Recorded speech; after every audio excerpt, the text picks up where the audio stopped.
श्री हरिवंश महाराज। महाराज जी, रामचरितमानस के अनुसार हनुमान जी ने रावण जी से कहा कि सबके देह परम प्रिय, सबके स्वामी, मारहु मोहि हाँ, कुमारग सबके देह परम प्रिय स्वामी, मारहि मोहि कुमारग गामी। जिन मोहि मारा तिन में मारे, तिन पर बांधे तने तुम्हारे।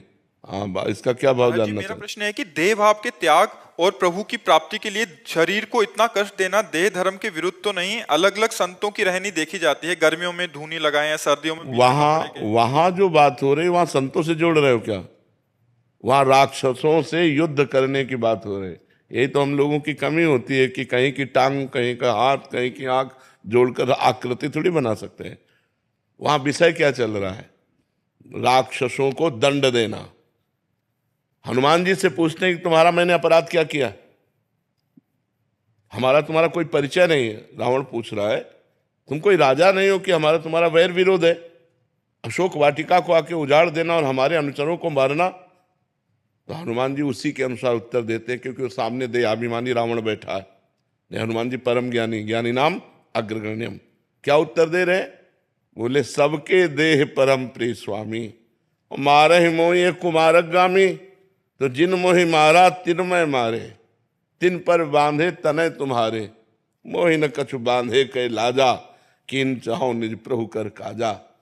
समझ पा रहे आप? उसका तात्पर्य वहां देह की प्रियता दिखाना हनुमान जी को नहीं है। हनुमान जी को ऐसे देहाभिमानी को सिद्धांत वर्णन करना है कि मैंने ऐसे नहीं मारा है। सबके देह प्रिय, तुम्हारे अनुचरों ने मुझे मारा, मैंने उनको मार दिया। वहां बात यह है, हनुमान जी परम ज्ञानी कोई देह प्रिय महात्मा थोड़ी है, वो तो परम ज्ञानी महात्मा है। तो जो महात्मा जन तप करते हैं भगवान के लिए शरीर को कष्ट देते हैं। शरीर का कष्ट कोई कष्ट नहीं है। यदि मन परमात्मानंद में है और गर्मी सर्दी और सब भूख प्यास, तो इससे कोई फर्क नहीं पड़ता है। प्रीति जब भगवान से हो जाती है तो शरीर का कोई भाव महत्व नहीं रहेगा। ये झूठा है ना? झूठा ना, ये कल था ना कल रहेगा। ये केवल वर्तमान में दिखाई दे रहा है, कल नहीं था, कल नहीं रहेगा। मतलब कल का तात्पर्य है, जैसे आपकी आयु कितनी है? हाँ, तो 30 वर्ष पहले नहीं था ये रूप, और पता नहीं 30 सेकेंड बाद रहेगा कि नहीं रहेगा, इसका भरोसा नहीं है। तो ये टिकाऊ चीज नहीं है। तो इससे हमने जो प्रियता कर रखी है, उस प्रियता को तप के द्वारा नष्ट किया जाता है। ये तप है। गर्मी सर्दी बरसात भूख प्यास मान अपमान, ये सब सहना तप के अंतर्गत आता है। समझ पा रहे हैं आप? अंजू पंवार जी, देहरादून। वल्लभ श्री हंस।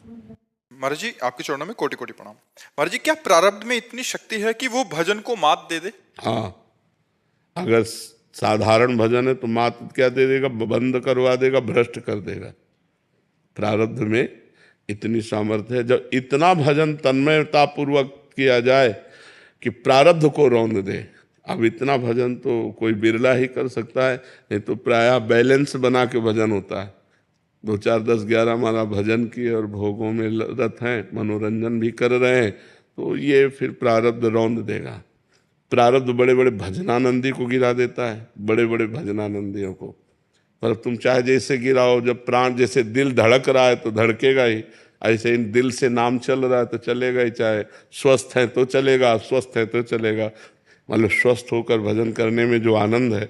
अब यहाँ पीड़ा वहाँ पीड़ा, ये परेशानी, ये नहीं खा सकते, ये नहीं पी सकते, 5 घंटे डायलिसिस में पड़े रहो, कितनी परेशानी। तो प्रारब्ध ने गिराने की पूरी चेष्टा की, गिरा दिया, लेकिन भजन नहीं रोक पाया, क्योंकि बचपन से भगवान के शरण में रहे और वो अभ्यास रहा 20 वर्ष का, तो अभ्यास अपना काम कर रहा है।